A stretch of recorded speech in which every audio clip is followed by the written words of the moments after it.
नमस्कार, आप देख रहे हैं टोटल टीवी। मैं हूं सौरभ जौहरी। हमारी खास पेशकश में आपका स्वागत है। हरियाणा विधानसभा के बजट सत्र का 7 मार्च से आगाज होने जा रहा है। बजट सत्र को लेकर सत्ता पक्ष और विपक्ष दोनों अपनी अपनी तैयारियों में जुटे हैं। बीजेपी सरकार ने बजट को लेकर सारी तैयारियां पुख्ता कर ली हैं, लेकिन कांग्रेस अभी तक नेता विपक्ष तय नहीं कर पाई है। कांग्रेस के अंदरूनी कलह के बीच कई बैठकों के दौर भी देखने को मिले, लेकिन एकजुटता का भाव अब भी कांग्रेस में देखा जा रहा है। ऐसे में क्या बजट सत्र से पहले कांग्रेस नेता विपक्ष चुन पाएगी?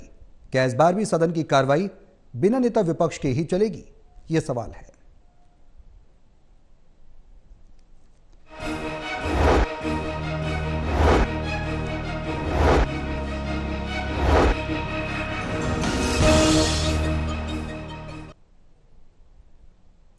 कांग्रेस में बैठकों का दौर तो जारी है, लेकिन क्या नेता विपक्ष चुन पाएगी पार्टी? यह सवाल अभी भी बरकरार बना हुआ है, क्योंकि बैठकों में यह भी खबर है कि हुड्डा गुट का वर्चस्व देखने को मिल रहा है, क्योंकि 37 विधायक हुड्डा गुट से समर्थित हैं, जिसमें से 4 से 5 को छोड़ दें तो बाकी हुड्डा गुट का समर्थन करते हैं, हुड्डा को नेता प्रतिपक्ष के तौर पर देखना चाहते हैं।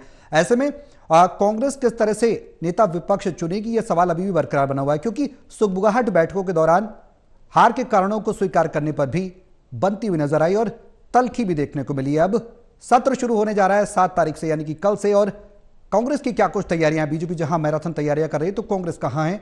यह सवाल लगातार बना हुआ है। हमारे सहयोगी हमारे साथ मौजूद हैं। हिसार से doctor Mahesh Kumar, estate editor, Panipat से देवेंद्र कथुरिया, एस्टेट एडिटर, और वरिष्ठ पत्रकार वीरेंद्र सोनी जी हमारे साथ चर्चा में बने हुए हैं। आप सभी के साथ मैं चर्चा को आगे बढ़ाऊं, लेकिन उससे पहले एक रिपोर्ट दिखाते हैं। रिपोर्ट देखिए, फिर करेंगे चर्चा की शुरुआत।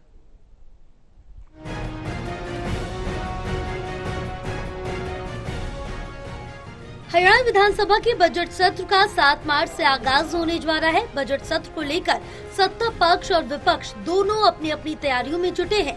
हरियाणा विधानसभा के बजट के दौरान सैनी सरकार को घेरने के लिए कांग्रेस में बैठकों का दौर जारी है। कांग्रेस विधायक सत्तारूढ़ दल को घेरने के लिए पुख्ता रणनीति बना रहे हैं।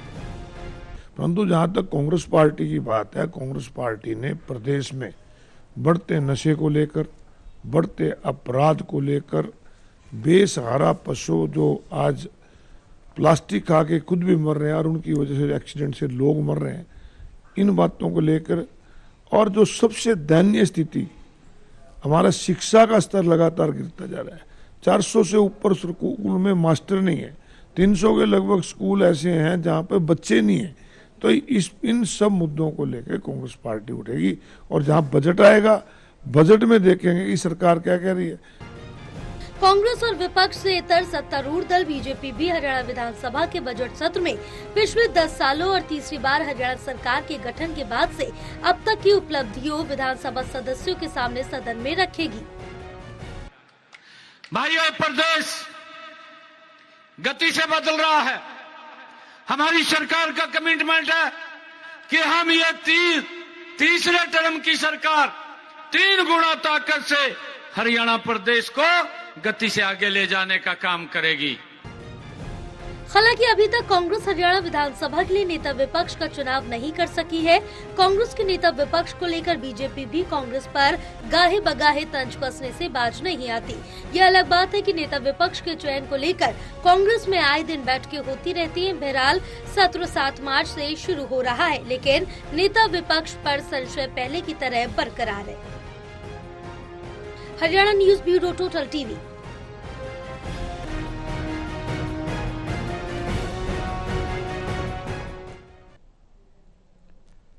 तो हरियाणा में कल से बजट सत्र का आगाज, और ऐसे में कांग्रेस की तैयारियां क्या हैं, यह सवाल बरकरार बना हुआ है। देवेंद्र, चर्चा की शुरुआत में आपसे ही करना चाहूंगा, स्थिति किस तरह की कांग्रेस के अंदर बनती जा रही है? बैठकों का दौर हम देख रहे हैं, और गाहे बगाहे चर्चा यह भी है कि बैठकों में विरोधाभास की स्थिति भी बनी है।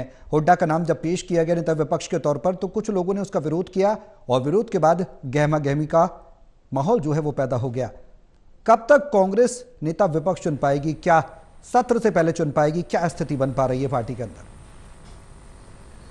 देखिए सौरभ, नेता प्रतिपक्ष हाईकमान को बनाना है। मेरे को लगता है बनाना है तो फिर आज, क्योंकि कल तो सत्र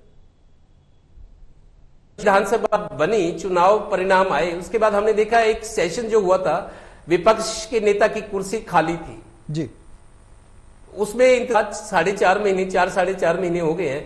लेकिन मेरे को लगता है हाईकमान तो नेता प्रतिपक्ष का ऐलान करना, फैसला करना और सामने लाना चाहता है, लेकिन अंदरूनी जो खींचतान है, जो हुड्डा विरोधी गुट है, वो चंद्र मोहन का नाम आगे चला रहे हैं। दरअसल कांग्रेस नेताओं को ये चिंता भी है कि अभी तक विधानसभा चुनाव, देखिए लोकसभा चुनाव तो ठीक ठाक रहा, 50-50 हो गया, तो कांग्रेस के बीजेपी चौकन्नी हो गई कि 10 में से 5 सीटें रहेगी।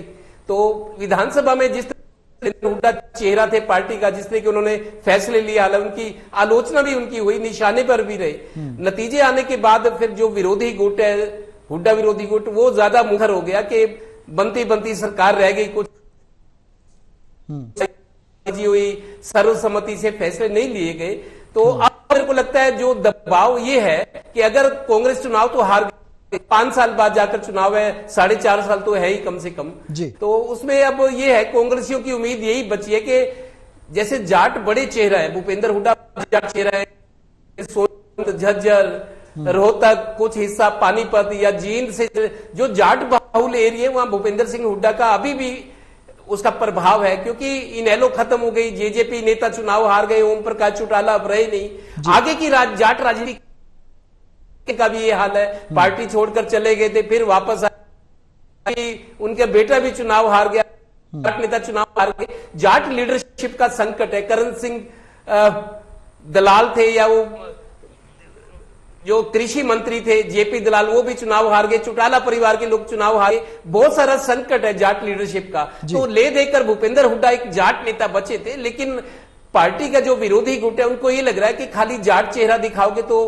पार्टी सत्ता में नहीं आ सकती, और जिस तरीके से पावर उनको दी गई है, फ्री हैंड दिया गया है, पार्टी के विरोधी गुट को ये लगता है कि आपको जाट नॉन जाट दोनों लेकर चलने पड़ेंगे। दरअसल बीजेपी की उसकी सबसे बड़ी वजह है कि नॉन जाट चेहरा, उन्होंने उस तरह के समीकरण बनाए, उस तरह की नीति बनाई, उस तरह के, चूंकि जाटों का राज 1996-99 तक बंदी लग रही है, 1991 तक 91 से 96 तक भजन लाल थे जो नॉन जाट नेता थे, 96 से 99 बंसी लाल रहे, 99 से 2005 तक ओम प्रकाश चौटाला रहे, 2005 से 14 तक भूपेंद्र हुड्डा रहे, लकी 16-18 साल लगातार जाट लीडरशिप रही है जिन्होंने सरकार चलाई। बीजेपी को उनको एक सूझा कि क्यों ना नॉन जाट का हाथ पकड़ा जाए। देखिए राजनीति में सारी चीजें जायज होती है, कोई भी कुछ फैसले ले सकता है, तो नॉन जाट राजनीति बीजेपी को रास आई है, लगातार 3 बार से सरकार बन रही है। अब मेरे को लगता है जाट जो लीडर्स हैं या विरोधी गुट है कांग्रेस में, उनको लगता है कि खाली जाटों के भरोसे नहीं चला जा सकता, क्योंकि नॉन जाट एक बड़ा फैक्टर रहा है बीजेपी की सरकार रिपीट करने में, तीसरी बार, और शानदार तरीके से सरकार बनाई उन्होंने। ये संभावना के बावजूद कि एंटी इनकम्बेंसी का फैक्टर जो है वो बहुत इंटेंसिफाई, तेज है, लेकिन सरकार बीजेपी बनागी। तो अब चंद्रमोहन के नाम को आगे ला जा रहे, कुलदीप बिश्नोई का भी कुछ नहीं बना, वो घर बैठे हैं। चंद्रमोहन एक ऐसे नेता है, लोग बताते हैं कि चंद्रमोहन बहुत सिंसियर किस्म के नेता है, और जिसका हाथ पकड़ते हैं उसका साथ भी निभाते हैं, और नॉन जाट का एक बड़ा चेहरा है। पार्टी में अब ये दबाव बनाया जा रहा है कि ठीक है भूपेंद्र हुड्डा को आप जगह दीजिए, लेकिन नॉन जाट, शैलजा भी चाहती है, रणदीप सुरजेवाला भी चाहते हैं कि कोई नॉन जाट बड़ा नेता बराबरी का रखा जाए, ताकि जाट और नॉन जाट दोनों को मोबिलाइज किया जा सके कांग्रेस के पक्ष में। कांग्रेस अब तभी जिंदा हो सकती है, तभी अब थोड़ा सा मजबूत हो सकती है। इस बात पर अब हुड्डा विरोधी गुट अड़ा हुआ है कि आप नॉन जाट के किसी, अशोक अरोड़ा का नाम लिया जा रहा है, गीता भुक्कल का नाम लिया जाता है, चंद्रमोहन का नाम लिया जा रहा है कि जाट नेता ठीक है। विरोधी गुट को यह भी है कि सारी भूपेंद्र हुड्डा की ना चले। पार्टी हालांकि ये साफ कर चुकी है प्रभारी कि हम भूपेंद्र हुड्डा के प्रभाव को उनको साथ लेकर चलेंगे, लेकिन करेक्शंस क्या करनी है, क्या जरूरी उपाय अब करने चाहिए कि कांग्रेस मजबूत हो, फिर विपक्ष की भूमिका निभा सके और आगे अपने भविष्य की योजनाएं जो है, भविष्य की जो एक उज्जवल भविष्य है हर पार्टी का नेता कार्यकर्ता चाहता है, वो गलतियों को दूर किया जाए। इसी बात पे अब कशमकश चल रही, नहीं तो हाईकमान मेरे को लगता है विपक्ष का नेता तो शायद अनाउंस करने को तैयार बैठे, लेकिन अंदरूनी खींचतान की वजह से लेट हो रहा है, और कल तो वैसे भी सेशन शुरू हो रहे हैं। महेश, आलाकमान ने 4 महीने बाद कांग्रेस के नेताओं के साथ बैठक की है, और इस बैठक का नतीजा किस तरह से देखा जाए? क्या ये मान लिया जाए कि नेता विपक्ष सत्र से पहले संभावित है कि आ जाएगा, क्योंकि कल से शुरुआत है सेशन की, किस तरह की सुबुगाहट पार्टी के अंदर चल रही है? क्योंकि बैठक में हमने देखा चंडीगढ़ में जो बैठक हुई उसमें कहीं ना कहीं शैलजा ने कहा था कि हार की जिम्मेदारी लेनी चाहिए। तमाम दिग्गज कांग्रेस के एक ही मंच पर आए थे, तो उसके बाद विरोधाभास की स्थिति बनती हुई नजर आई थी। ऐसे में दलित वोट बैंक का पार्टी में किस तरह से फैक्टर रह सकता है? और जाट जो जिक्र देवेंद्र भी कर रहे हैं, जाट समुदाय का, चौटाला परिवार का भी जिक्र बैठकों के दरमियान देखने को मिला है, उसका प्रभाव किस तरह से देखने को मिलेगा? ओवरऑल देखें तो क्या कुछ इस बैठक के बाद समाधान निकलते नजर आते हैं?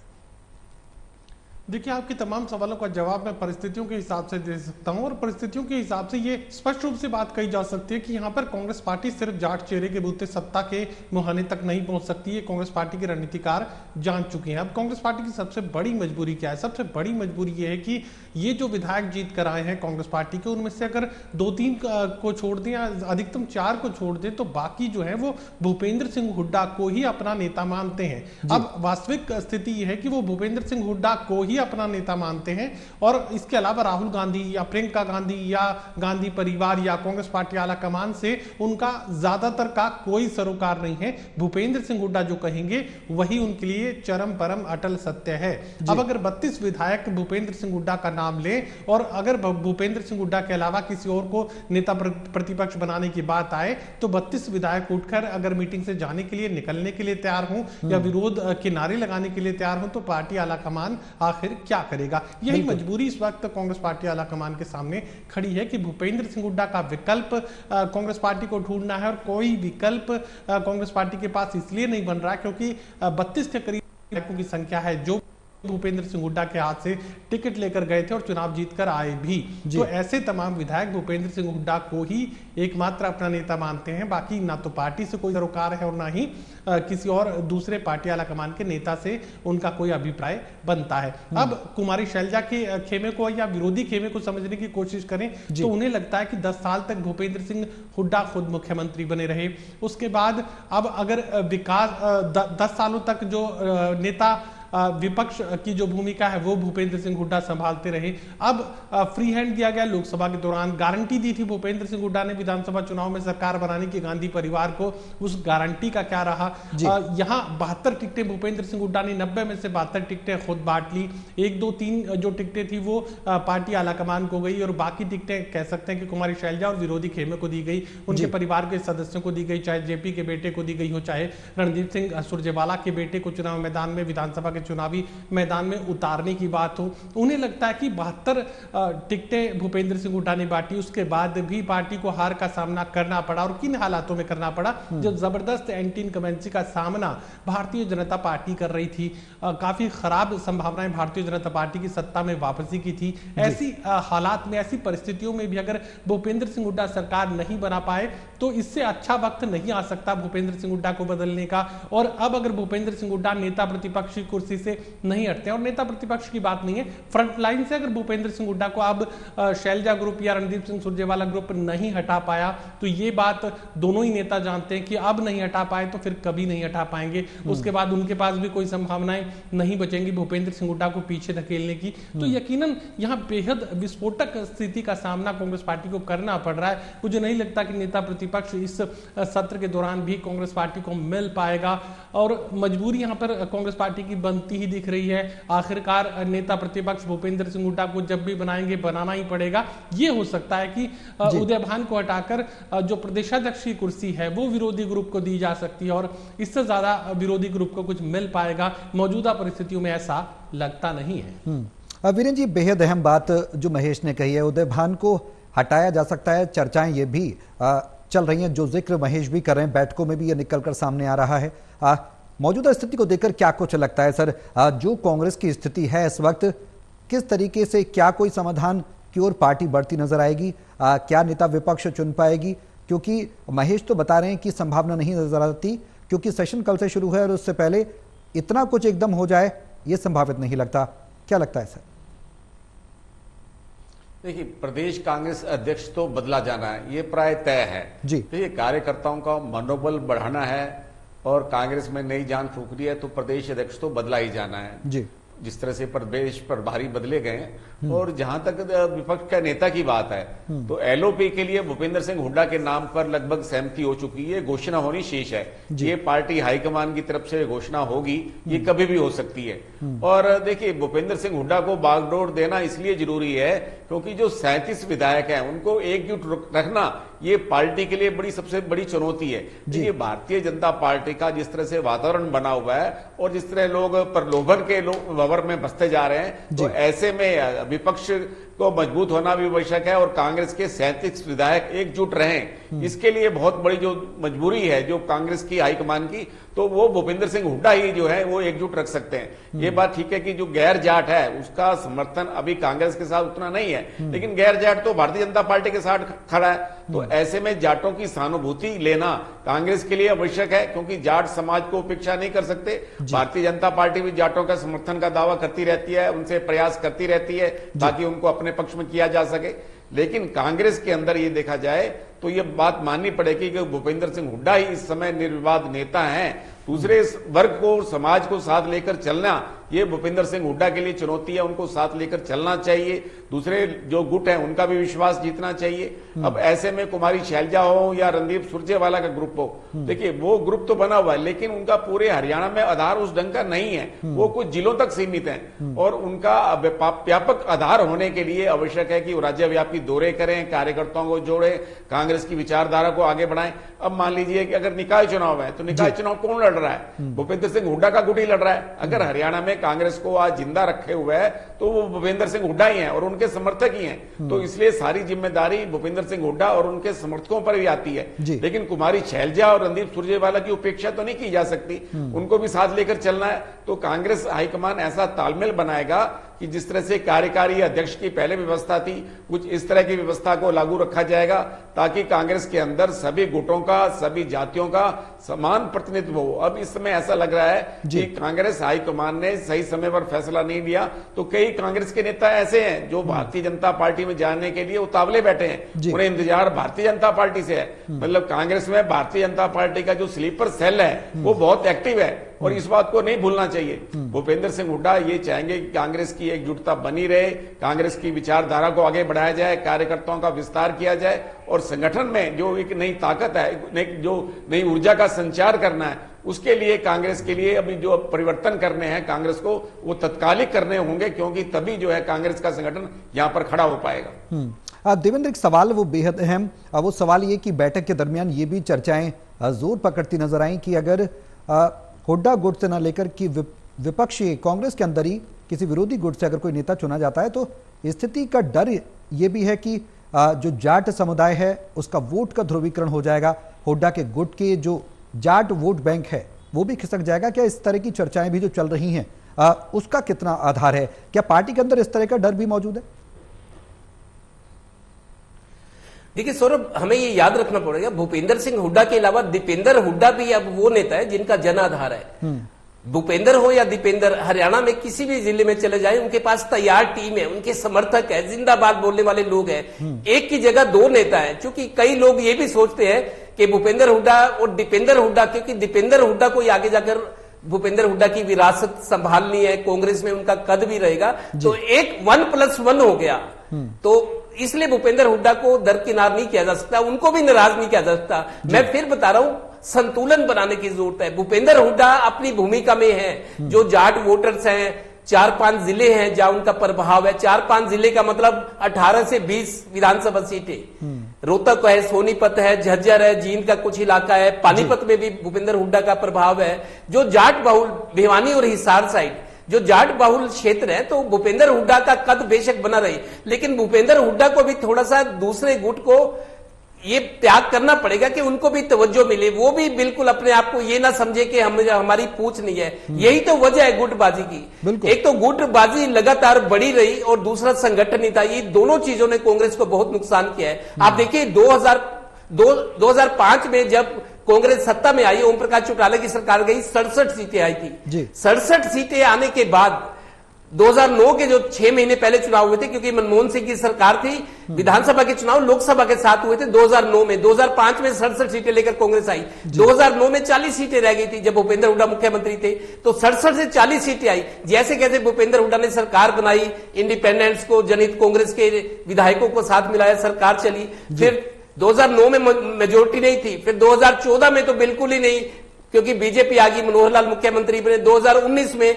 बीजेपी सरकार ने फिर रिपीट किया, मोदी जी ने, फिर हरियाणा सरकार ने, और 2024 का नजारा सबके सामने है कि एंटी इनकम्बेंसी, विरोध होते हुए किसानों का, महंगाई का, बेरोजगारी का, भ्रष्टाचार, बहुत सारी चीजें थी, उसके बावजूद बीजेपी सरकार बनाने में कामयाब रही। तो 4 इलेक्शन लगातार 2009, 14, 19 और 24 कांग्रेस ने लूज ही किया। अब जाकर फिर जब 31 से विधायक थे पिछले चुनाव में, अब जाकर 37 हो गए हैं। अब कुछ ना कुछ गेन किया है, लेकिन सरकार बनाने से चूक गई। तो मेरे कहने का मतलब यह है कि भूपेंद्र हुड्डा को तो जोड़े रखना जरूरी है, क्योंकि उनके साथ दीपेंद्र हुड्डा भी है। दीपेंद्र हुड्डा का भी अपना प्रभाव है युवाओं में, 1+1 है। अब बात यह है कि जो नॉन जाट कोई बड़ा चेहरा है, गीता भुक्कल का नाम लिया जा रहा था नेता विपक्ष, चाहे अशोक अरोड़ा है, चाहे अब चंद्र मोहन का नाम भी आ रहा है। तो जो हुड्डा विरोधी गुट, रणदीप सुरजेवाला, कुमारी शैलजा, ये चाहते हैं कि हुड्डा के हाथ में सारी बागडोर ना रहे, हमारी भी कुछ अहमियत समझी जाए। मतलब वो भी चाहते हैं कि हमारे साथ भी कोई ऐसा नेता हो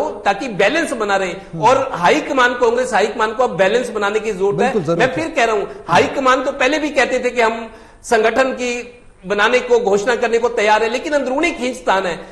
विरोधी गुट यह आरोप लगाता है भूपेंद्र हुड्डा अपने ज्यादा समर्थकों को कार्यकारिणी में, जिला अध्यक्षों में, ब्लॉक अध्यक्षों में वो चाहते हैं। तो ये जो अंदरूनी खींचतान है, इसको खत्म करके जल्दी से जल्दी, और नेता विपक्ष का तो चुनाव मेरे को लगता है उसकी घोषणा आज रात तक हो जानी चाहिए, क्योंकि कल बजट सत्र है। और आपको बताऊं, इस बार 43 विधायक नए आए हैं, लेकिन भूपेंद्र हुड्डा के जो विधायक है, जो उनके साथ है, वो पुराने हैं। उन्होंने कई विधानसभा सत्र देखे हैं, बजट भी देखे हैं। तो अगर आज नेता विपक्ष होता तो कांग्रेस पूरी तरह से जवाबदेही लेती सरकार से, बिल्कुल जवाबदेही लेती, टक्कर देती। होने के बावजूद उस स्थिति में पार्टी क्या पाएगी, ये भी सवाल हम लगातार पूछ रहे हैं। महेश, जो बैलेंस की स्थिति हमने बीजेपी के अंदर देखी है, जो एक ऑप्शन के तौर पर प्रयोग देखे बड़े बड़े, वो कांग्रेस में कहीं ना कहीं देखने को नहीं मिल रहे। एक छत्र की बात की जा रही है पार्टी के अंदर, आपने अपने वर्चस्व की बात को लेकर लड़ाई, अंतर्द्वंद देखा जा रहा है। क्या वो बैलेंस और प्रैक्टिकल क्या कांग्रेस के अंदर आने वाले समय में हो पाएगा या नहीं? देखिए, बिल्कुल ये संभव नहीं है। अतीत के दशकों तक के आप कांग्रेस पार्टी के इतिहास को उठाकर देख सकते हैं। जब कांग्रेस पार्टी सत्ता पर काबिज थी, चाहे केंद्र में भी थी और चाहे हरियाणा प्रदेश में थी, जब कांग्रेस पार्टी सत्ता में काबिज थी, ऐसी कोई संभावनाएं कभी नहीं थी। हमेशा से शक्ति केंद्र जो है 2 से 3 बने रहे हैं, और 2 तो हर बार कांग्रेस पार्टी जब भी सत्ता पर काबिज रही, कम से कम 2 शक्ति केंद्र जरूर बने रहे प्रदेश के अंदर। और उनका जो ध्रुवीकरण है, अलग अलग ध्रुवीकरण है, वो देखने को मिला, अलग अलग मुकाबला देखने को मिला। अतीत में आप जितना भी पीछे जाते जाएंगे, आपको एक तरफा कांग्रेस कहीं नजर नहीं आएगी। जो जिक्र आप कर रहे हैं कि भारतीय जनता पार्टी जैसा कुछ क्या कांग्रेस पार्टी में हो सकता है, बिल्कुल संभव नहीं है। भारतीय जनता पार्टी एक विचारधारा पर आधारित पार्टी है, जिसमें आरएसएस का बहुत बड़ा फैसला लेने में एक हाथ है, एक भूमिका है जो मानी जाती है। स्पष्ट रूप से इनकार करेंगे कि हम चुनाव में भागीदारी नहीं लेते हैं, लेकिन हर फैसला राष्ट्रीय स्वयंसेवक संघ से होकर गुजरता है, वहीं पर आखिरी निर्णय जो है वो किया जा रहा है। हमने लगातार देखा इस बात को। तो यहां पर संगठन आधारित पार्टी है भारतीय जनता पार्टी, और केंद्रीय नेतृत्व बहुत ज्यादा मजबूत है, मजबूत से भी बहुत ज्यादा मजबूत भारतीय जनता पार्टी का केंद्रीय नेतृत्व है। चाहे वो अमित शाह उस संगठन की कमान को संभालने का काम कर रहे हो, भले ही जेपी नड्डा का चेहरा सामने हो, लेकिन आखिरी फैसला अगर अमित शाह और प्रधानमंत्री नरेंद्र मोदी ले रहे हैं, तो फिर यह समझा जा सकता है कि वहां पर किस तरीके का ध्रुवीकरण देखने को मिल रहा है। यहां पर तो जैसे पहले जिक्र किया कि कांग्रेस पार्टी के मौजूदा विधायक ही राहुल गांधी, प्रियंका गांधी और गांधी परिवार को नेता नहीं मान रहे हैं, वो तो सिर्फ भूपेंद्र सिंह हुड्डा को अपना नेता मान रहे हैं, और भूपेंद्र सिंह हुड्डा जो कहेंगे वही होगा। तो यहाँ कोई तुलना नहीं हो सकती है कि भारतीय जनता पार्टी जैसा कुछ कांग्रेस पार्टी में हो जाए। यहाँ पन्ना प्रमुख बन चुके हैं, और कह सकते हैं कि जमीन तक, एक एक घर तक अगर पहुंचने की कोशिश निकाय चुनावों को माना जा सकता है। जैसे हमने देखा निकाय चुनाव में सबसे ज्यादा मेहनत अगर कोई कर रहा था तो भारतीय भारतीय जनता पार्टी कर रही थी। और इसी कार्यक्रम में मैंने जिक्र भी किया था कि 2029 की तैयारियां भारतीय जनता पार्टी के लोग अभी से कर चुके हैं। अगर कमल के फूल के निशान पर उनके मोहल्ले से उनका पार्षद जीत कर जाएगा तो आने वाले 2029 के लोकसभा विधानसभा चुनाव में यकीनन फिर वो भारतीय जनता पार्टी को मजबूत करने का काम करेगा। जो भारतीय जनता पार्टी में हो सकता है उसका 10%, 5% भी कांग्रेस पार्टी में नहीं हो सकता। वीरेंद्र जी, लास्ट कमेंट में आपसे चाहूंगा, आने वाले समय में किस तरह की संभावना पार्टी के अंदर देख रहे हैं? नेता विपक्ष को लेकर, एलओपी को लेकर एक बड़ा सवाल यहां खड़ा हुआ है, अंतर्द्वंद को लेकर कहीं ना कहीं सवाल है। बैठकों में यह झलक भी रहा है क्योंकि विरोध उठा जब हुड्डा विरोधी किसी नेता का नाम सामने लाने की बात कही गई और उसके बाद हरियाणा कांग्रेस के प्रभारी हैं बीके हरिप्रसाद, उनको एक एक करके सभी विधायकों को बुलाना पड़ा, रायशुमारी करनी पड़ी। एक बड़ी विचित्र से स्थिति पार्टी के अंदर देखने को मिल रही है। शॉर्ट में सर, देखिए कैसी भी स्थिति हो, कांग्रेस में गुटबाजी तो बनी रहनी है, उसका आधार भी है। देखिए हाईकमान कमजोर है। जब कांग्रेस का हाईकमान मजबूत होता तो किसी प्रदेश स्तर के नेता का इतना दुस्साहस नहीं होता।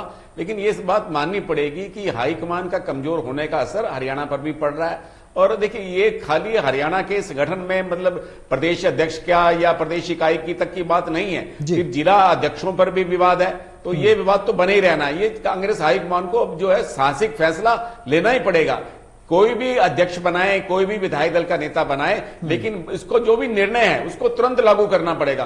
अगर निर्णय की स्थिति रहती है तो ऐसे में संगठन में गतिरोध पैदा होता है और संगठन की जो एक क्षमता आनी चाहिए वो उभरकर नहीं आ पाती, क्योंकि अब तो आने वाले समय में कोई चुनाव भी नहीं है। तो ऐसे में अपने संगठन की मजबूती के लिए, कार्यकर्ताओं के विस्तार के लिए और अपनी विचारधारा को आगे बढ़ाने के लिए कांग्रेस संगठन को फैसले तुरंत करने पड़ेंगे। देवेंद्र, एक लास्ट कमेंट मेरा यह सवाल कि जो त्याग हम पार्टी के अंदर देखते हैं, बीजेपी के अंदर देखने को मिलता है, जो बड़े बड़े प्रैक्टिकल्स का जिक्र हम कर रहे हैं महेश से भी, अब सवाल ये कि क्या पार्टी के अंदर वो कॉम्प्रोमाइज की स्थिति आएगी? जो दिग्गज अगर भूपेंद्र हुड्डा हैं, दीपेंद्र हुड्डा हैं, उनका एक बड़ा गुट है, जाट वोट बैंक पर बड़ा प्रभाव है, तो चलो पार्टी के हित में अब काम कर लेते हैं, क्योंकि लगातार एक के बाद एक जो निराशा हाथ लग रही है पार्टी को, कहीं ना कहीं कार्यकर्ताओं को भी हतोत्साहित कर रही है। देखिए सौरभ, बहुत कुछ हो गया। कार्यकर्ता ये कहते हैं कि बड़े नेताओं की लड़ाई में, हरियाणा के जो कांग्रेस कार्यकर्ता है, बड़े नेताओं की लड़ाई में हम पिस रहे, हम कहां जाए। बहुत दुखी है, अंदर से बात होती रहती है। उनका ये कहना है कि 4-5 लीडर हैं जो डोमिनेट करना चाहते हैं, जो अपने